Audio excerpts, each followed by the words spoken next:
Sometimes saying yes will cause pain in other areas. But God said, I will heal you in those areas. I will restore your dignity.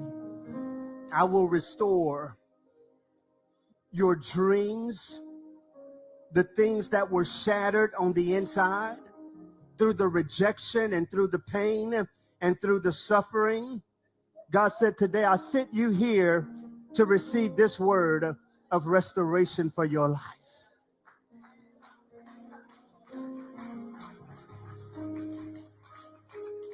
Yes, yes, yes, yes. What was said cannot and cannot destroy you, because my word weighs heavier over your life. My promise will not change for you, says the Lord. Somebody praise him for that.